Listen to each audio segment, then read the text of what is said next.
So Citywide is out of New Haven. We've been around for about 40 some odd years now. We're an organization that organizes now. We don't provide services, we organize. And what that looks like is facilitating space for young Black and brown youth to get a sense of their own power. Citywide believes that young people need to be at the table making the decisions that are directly affecting them. We hold political education every Tuesdays that our young people come to, and they're the one, they learn. You know, how does this up here work? What's going on at the legislative office? What bills are coming down that are affecting us? What decisions are being made? And understanding that they have power and have a voice in this process as well.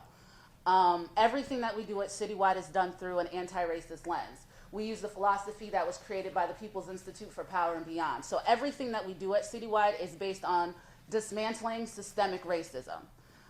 We're working to build a Black and brown epicenter in the city of New Haven for our young people, a place for us, right? So we can walk in and kind of talk about the things that are going on in our community. Let's talk about what anti-blackness looks like in New Haven, in Hartford, in our communities. What is internalized racial oppression? How does it show up in who we are?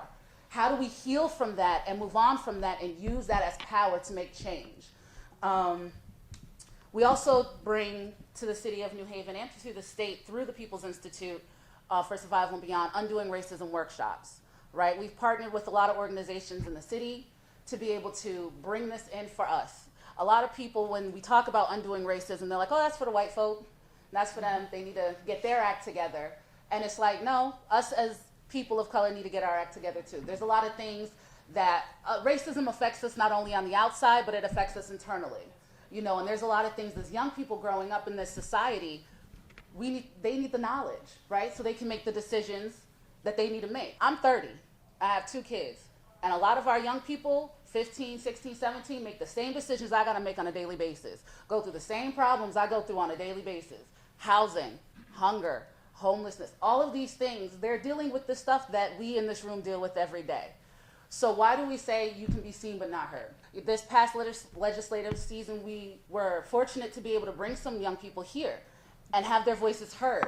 You know, we work with a lot of other organizations that have been putting forth different bills. One earlier was for making African American history and studies mandatory in all the schools in Connecticut. Latino history and Latino studies, making it mandatory to be taught in all the schools in Connecticut. There were at least 30 plus young people in this building upstairs testifying.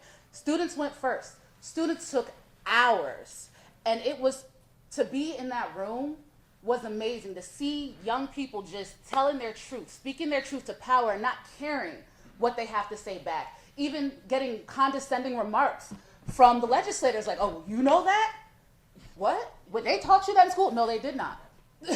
You know, and it's like, this should be the norm. Young people should be here on a regular basis making their voices heard and known. My 8-year-old daughter testified, and that is a proud moment as a parent, to see your child at a young age understand that, no, you have a right to say what goes on in your life. This is a place where power dynamics are stripped and you can speak your truth to power, and we can begin to heal as a community. We have about 2 or 3 more going on this before the end of the year. A little bit about what we're doing. We're running a summer program. We're trying to create a freedom school. If any of you guys are familiar with the traditional freedom schools, we need that here for our young people and for our adults, you know, creating and cultivating community. So we're starting a summer program where our young people are going to be meeting 3 days a week, learning skills, going out into the community, practicing those skills, and working towards a campaign for the end of the summer. And that's something that we're working with other organizations with as well. We also do every other Thursdays called Revolutionary Thursdays. Anyone who goes through undoing racism, we meet in the community to continue the work. You know, it's nice to go to diversity workshops and anti-racism workshops, and then after that we kind of just go back into our silos. Oops, sorry. We go back into our silos and bring it back to where we work, but we never come back and dive deeper into that conversation. It's more than a one conversation thing. This is a long-term thing. So I encourage you guys to start that up too, like have these conversations as well.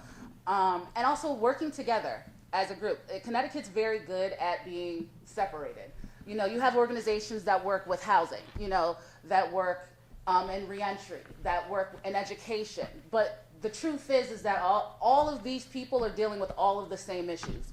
We in this room are all dealing with all of these same issues. We all want to get paid more. We all need affordable housing. We all want safe neighborhoods and good schools for our kids to go to. So it's good for us. We need to work together and come together as a community throughout the state and put our resources together. If a grant comes out and you doing housing and it's for reentry, don't try to create a reentry program so you can get that money. Link up with somebody else who's doing reentry and get it together and work together. So with that being said, I will end it with this. Citywide Youth Coalition is one of the founding members of the BBSU, which is Black and Brown Student Union, along with C4D, Hearing Youth Voices, and Grow Hartford. We encourage that more organizations come to this table because this is a statewide table for us to come together, share resources, and actually get to doing the work for our people and see some change coming.